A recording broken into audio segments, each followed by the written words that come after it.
Salutations mes amis. Imaginez avec moi, juste un instant, ce que cela a dû être de s'asseoir aux pieds de Jésus et de l'écouter parler.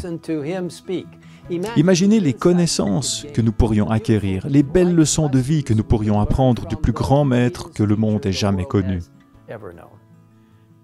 Le plus grand sermon jamais prononcé, connu sous le nom de Sermon sur la montagne, est relaté dans l'Évangile de Matthieu, au chapitre 5 à 7. Dans les semaines à venir, nous examinerons ce sermon magnifique et incroyablement profond en reprenant quelques-unes des nombreuses perles contenues dans ces passages. Et pour enrichir davantage notre voyage, nous examinerons un livre merveilleux intitulé « Heureux ceux qui » d'Ellen White. Ce petit mais important livre donne un aperçu étonnant et pratique de ces passages bibliques et est certainement l'un de mes livres préférés. Je vous encourage à vous procurer ce merveilleux livre en l'achetant en ligne ou en téléchargeant une copie gratuite sur le site egwritings.org où il est disponible en plusieurs langues.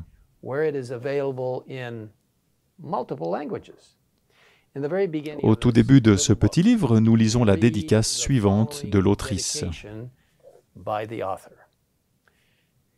À ses disciples, que le Maître appelle encore à choisir le royaume spirituel plutôt que le royaume terrestre, est dédié ce petit livre, dans l'espoir que ces pages leur dévoilent plus clairement la gloire de l'invisible.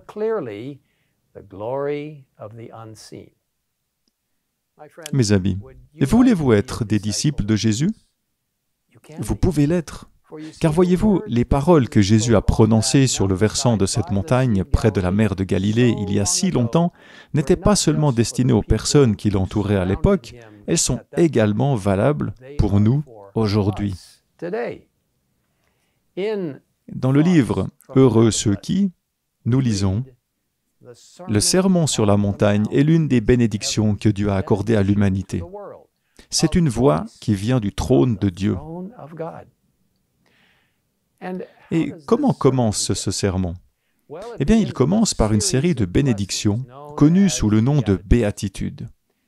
Heureux ceux qui reconnaissent leur pauvreté spirituelle, heureux ceux qui pleurent, heureux ceux qui sont doux, heureux ceux qui ont faim et soif de justice, heureux ceux qui font preuve de bonté, heureux ceux qui ont le cœur pur, heureux ceux qui procurent la paix, heureux ceux qui sont persécutés pour la justice.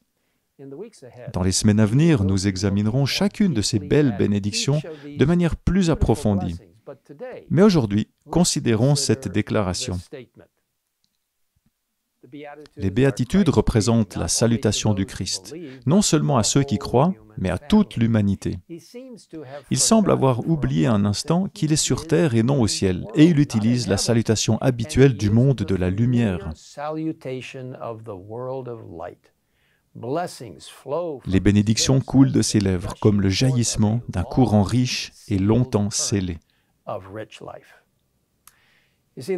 Vous voyez, le langage du ciel est celui de la bénédiction et non de la malédiction. C'est un langage de paix et de joie et non d'envie et de haine.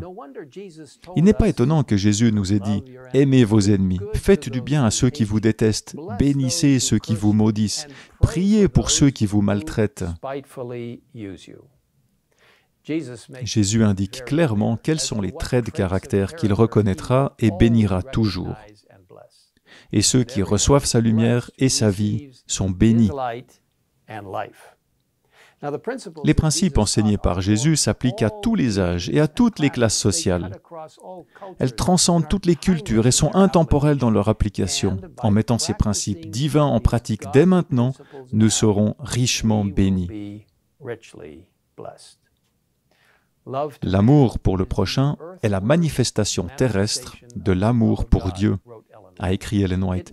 C'est pour nous communiquer cet amour et faire de nous des membres de la même famille que le roi de gloire s'est identifié avec nous. Quand nous nous conformons à sa dernière recommandation, « Aimez-vous les uns les autres comme je vous ai aimé », quand nous aimons le monde comme il l'a aimé, alors sa mission est remplie en ce qui nous concerne. Nous sommes qualifiés pour le ciel, ayant déjà le ciel dans nos cœurs. J'ai hâte d'approfondir ces puissantes leçons alors que nous étudions l'étonnant sermon sur la montagne de Jésus. Une fois encore, je vous invite à vous procurer une copie du livre « Heureux ceux qui » d'Ellen White. Un téléchargement gratuit de ce livre est disponible en plusieurs langues sur le site agwritings.org.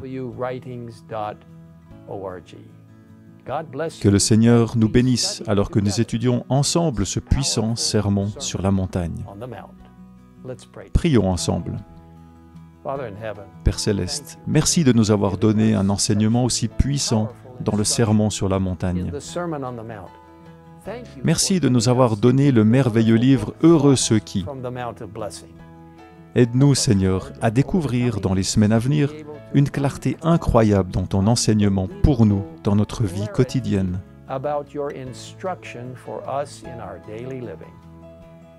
Merci de travailler en nous par le Saint-Esprit pour être pleinement sanctifiés, pour comprendre que notre justification vient de ta grâce et notre sanctification de ta justice. Merci de nous avoir écoutés. Nous te le demandons au nom de Jésus. Amen. In Jesus' name we ask it. Amen.